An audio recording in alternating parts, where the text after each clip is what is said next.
আমার প্রিয় ভাই রেজাউল করিম আবরার তিনি বলে গেছেন যে আমাদের মধ্যে চিন্তাগত বহু পার্থক্য থাকবে।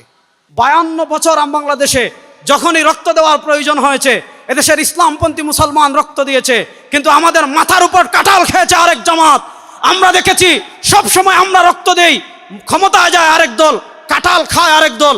আমরা পরিষ্কার ভাষায় বলি, 2024-এর জুলাই আগস্টে যে গণ অভ্যুত্থান হয়েছে, এই গণ অভ্যুত্থানে কোনো শাহবাগী রক্ত দেয় নাই, এই গণ অভ্যুত্থানে কোনো রাম রক্ত দেয় নাই। কামাল আতাতুর্ক, কামাল পাশার কথা বলেন, জামাল আব্দুল নাসেরের কথা বলেন, যারা সেকুলারিজমের দিকে ধাবিত হয়েছিল অথবা আরবি জাতীয়তাবাদের দিকে ধাবিত হয়েছিল, তারা তৎকালীন যুগে ইউরোপকে দেখেছে। ইউরোপ যখন ধর্ম থেকে রাষ্ট্রকে আলাদা করেছে, কিছুটা ইউরোপ এগিয়ে গিয়েছে। এটার কারণে তারা প্রভাবিত হয়।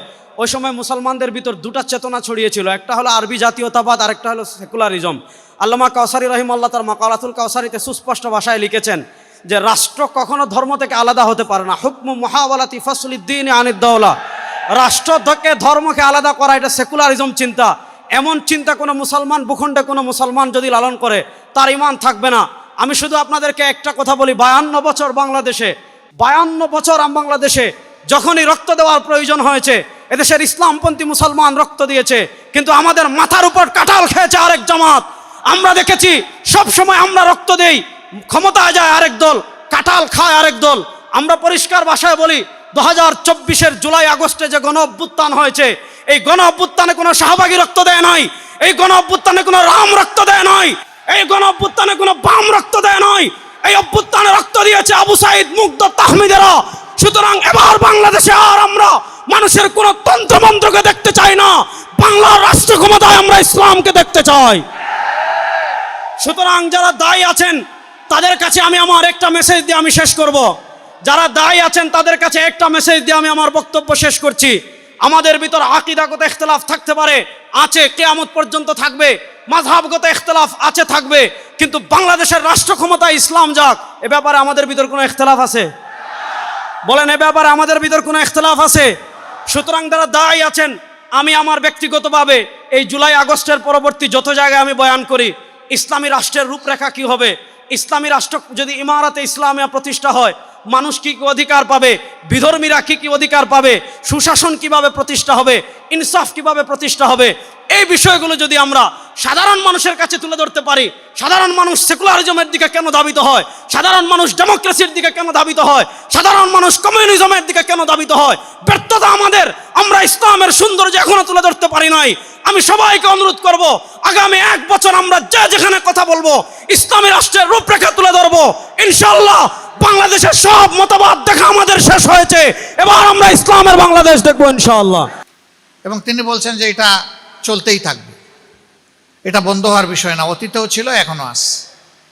খোদ নবী করিম সাল্লাল্লাহু আলাইহি সাল্লামের মজলিসে আমেলায় বা যারা আহলুর রায় ছিলেন, তাদেরও সকলের মত একই ব্যাপারে একই ধরনের ছিল না, তারাও ভিন্ন ভিন্ন মত দিয়েছেন। আখিরাত মাবুদের ইশারায় রাসূল করিম সাল্লাল্লাহু আলাইহি সাল্লাম উত্তমটাই কবুল করেছেন এবং এতে আল্লাহ তাআলা সন্তুষ্ট হয়ে বারাকা দান করেছেন। সুতরাং মতের ভিন্নতা থাকা কোনো অপরাধ নয়, এটা থাকবে, কিন্তু আমাদের মতের কোনো ভিন্নতা নাই যে কোরআন আল্লাহ তাআলার কিতাব।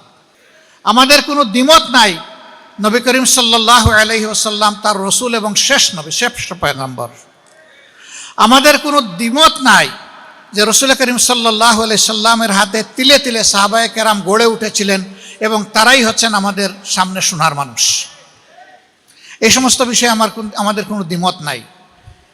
আমাদের কোনো দ্বিমত নাই যে দুনিয়ার সফর শেষ করে আল্লাহ তাআলার কাছে গিয়ে সবাইকে হাজিরা দিতে হবে এবং যার যার আমল নিয়ে সবাইকে দাঁড়াতে হবে। আরেকজনের আমল নিয়ে আমি দাঁড়াতে পারবো না, এটা পাপ হোক পুণ্য হোক যেটাই হোক, আমারটা নিয়েই আমি দাঁড়াবো। এই সমস্ত বিষয়ে আমাদের কোনো দ্বিমত নাই। আল্লাহ তাআলা জান্নাত এবং জাহান্নাম চূড়ান্ত বিচারের পরিণতি হিসাবে তৈরি করে রেখেছেন, এইগুলোর ব্যাপারে কোনো দ্বিমত নাই। অতএব আমাদের দ্বিমতের জায়গাগুলো মৌলিক কোনো বিষয় নয়, এটি আনুষঙ্গিক বিষয়। সেই বিষয়গুলো রেখে অতীতের আমাদের সম্মানিত মুরব্বিয়ানে কেরাম যেভাবে দায়িত্ব পালন করেছেন, মুসলিম উম্মার স্বার্থে আল্লাহ যেন একইভাবে আমাদেরকে এখন দায়িত্ব পালনের তৌফিক দান করে। আমরা সকলেই মজলুম, বিশেষ করে এই দেশের ইসলামপন্থীরা বেশি মজলুম। এই সরকারের ষড়যন্ত্র এবং জুলুম শুরু হয়েছিল 2006 সালের 28 অক্টোবর, এই মাসে। বলবেন তারা তো ক্ষমতায় ছিল না। হ্যাঁ, তারা ছিল না, কিন্তু তারাই এই পরিস্থিতি সৃষ্টি করেছিল লগি বইটার তাণ্ডব চালানোর প্রকাশ্য আহ্বান জানানোর মাধ্যমে। অতএব কেউ এই খুনের হুকুমদাতা এবং কেউ এই খুনের বাস্তবায়নকারী, তাদের বিরুদ্ধে মামলা করা হয়েছিল। যদিও দুনিয়ার আদালতের মামলাই চূড়ান্ত মামলা নয়, আসল মামলা আল্লাহ তাআলার দরবারে সেটাই হবে বড় মামলা। ওখানেই সঠিক ফয়সালা হবে। দুনিয়ার আদালতে ফয়সালা সঠিকও হতে পারে, বেঠিকও হতে পারে।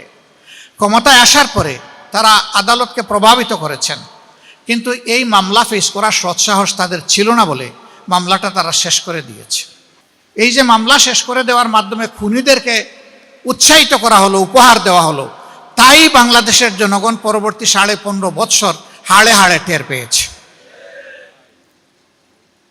তারা আমাদের সামরিক অফিসারদেরকে হত্যা করেছে পিলখানায়, তারা বিডিআরকে ধ্বংস করেছে, পুরো একটা বাহিনীকে।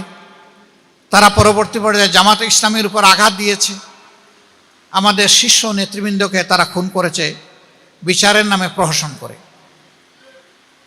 এরপরে যে খুনের ধারা শুরু হলো, হয়তো কেউ কেউ তখন ভেবেছিলেন যা যায় বাতাস এবং ঝড় জামাতের উপর দিয়ে চলে যাক। আমরা বলেছিলাম এই ঝড় শুধু জামাতের জন্য আসে নাই, এই ঝড় গোটা জাতির জন্য এসেছে। ঐক্যবদ্ধভাবে যদি এই ঝড়ের সামনে আমরা না দাঁড়াই, তা আমরা কেউ এই সমস্ত হায়নাদের হাত থেকে রক্ষা পাবো না। আমরা কথা শোনাতে পারি নাই। কোনো কোনো দলকে বলেছিলাম আমাদের মাথা ধরেছে, আপনাদেরও মাথা ধরবে, লেজ ধরবে না, তৈরি থাকুন। হ্যাঁ, যদি যুদ্ধটা এখানে শেষ হয়ে যায় সম্মিলিতভাবে সবাই একসাথে দাঁড়িয়ে, তাইলে মাথা লেজ কোনোটাই ধরার আর দুঃসাহস দেখাবে না। আমরা বুঝাতে পারিনি। তারপরে সবাই আমরা ধরা খেয়েছি, দফায় দফায় ধরা খেয়েছি। সেই 5ই মে 13 সাল কি ঘটল শাপলা চত্বরে, গোটা বিশ্ববাসী তার সাক্ষী। রাতের বেলা আলো নিভিয়ে যা করা হয়েছে তা ছিল এই জামানার নিকৃষ্টতম অপরাধ। সম্মানিত ভাইয়েরা, আর সর্বশেষ তাণ্ডব ছিল 2024 সাল। জুলাইয়ের 1 তারিখ থেকে শুরু করে আগস্টের 5 তারিখ পর্যন্ত জাতির উপর এরা চরম জুলুম করেছে। আমরা কি আরো জুলুম দেখার জন্য প্রস্তুত হব, নাকি জুলুমের রাস্তা বন্ধ করার জন্য তৈরি হব? এ রাস্তা বন্ধ করে দিতে হবে ইনশাআল্লাহ। এবং এটা এদেশের সম্মিলিত ইসলামী শক্তি পারবে, আর কেউ পারবে না। আমি নিশ্চিত, সকলে পরীক্ষিত, কেউ গিয়ে এটা বন্ধ করে নাই। এইটা বন্ধ করার দায়িত্ব এবং আল্লাহ তাআলার পক্ষ থেকে শক্তি প্রাপ্ত হয়ে এই বন্ধ করার সামর্থ্য একমাত্র ইসলামী শক্তির আছে ইনশাআল্লাহ। এখানেই প্রয়োজন জাতীয় ঐক্যের। মতপথের ভিন্নতা রেখে আমাদের সকলকে আল্লাহর পথে এক হয়ে দাঁড়ায় যেতে হবে ইনশাআল্লাহ। আমরা যদি সম্মিলিতভাবে দাঁড়াই, আল্লাহ তাআলা চাইলে একটা সোনালী বাংলাদেশ আমরা পাবো।